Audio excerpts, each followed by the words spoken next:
More boos from the home crowd here in Toronto. You want analysis? You want facts? Watch Sportsnet or Bill Nye the Science Guy. Right now, I've got emotion, and that's what you all are going to get. The Toronto Maple Leafs have just been absolutely embarrassed on home ice, losing 6-1 to the Florida Panthers and losing for the 7th consecutive time a winner-take-all game. That's actually remarkable. I had an idea for a live stream where I sit and flip a coin and we see how long it takes for me to get 7 tails in a row, but we'll get to that in a second. Leaf fans, I know a lot of you are feeling emotions right now. If you would like to, feel free to call in to the Eck Hockey Show. Email your reactions to tonight's game to eckhartsladder@gmail.com. You can attach it as a Google Drive link, a file, or a YouTube video. It can be just audio and visual, whatever you want. If we get enough, I'm going to do something special with it. But back to the topic. How bad was this one? It was bad.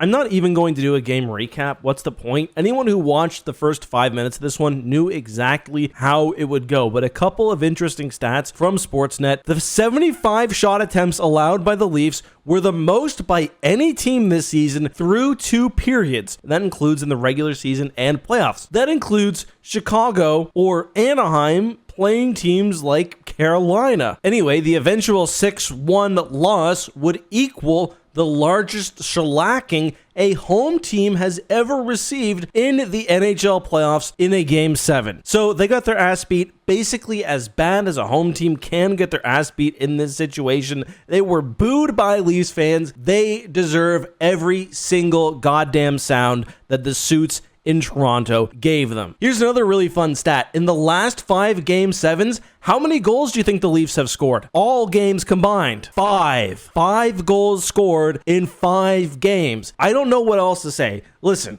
Brandon, who also writes for the channel, does a ton of editing. He's a massive Leafs fan. I want to say this is my opinion personally. We'll get to his in a second. I look at Austin Matthews, Mitch Marner, John Tavares, and only one word comes to mind: loser. These guys are losers. 7 winner-take-all games, and not one of the players can put in a hero performance to steal a win. Matthews, these playoffs, 13 games played, 3 goals. 3 goals. John Tavares, this series, a player I actually really like, 2 goals, all in Game 3. Mitch Marner in the last 5 games, when it really mattered for the Leafs, -4 with 1 assist. His legacy is going to be blocking a trade which could have seen the Leafs pick up someone who can perform in the playoffs, Rantanen. So what do we do here? Well, you can't get rid of Matthews. You just gotta hope he gets it together. Yeah, he was probably injured this season, but my biggest problem with him is he can't hit the net. He had 1 chance this game. It was a decent shot, quick release, a little bit of sneakiness to it, but ultimately an easy save for Bob. Nylander, I like. I felt like he did bring it during these playoffs. Even on the 1 goal they actually got, he sacrificed his body so Domi could get the shot off. At least from what I remember. I'm not going to watch these replays again. Brandon, who's the real Leafs hardcore fan, says he wouldn't be super upset if they found a way to run back the core 4. If you believe what Berube showed year 1, maybe you can get better chemistry and consistency, but he's right. You can't have Mitch Marner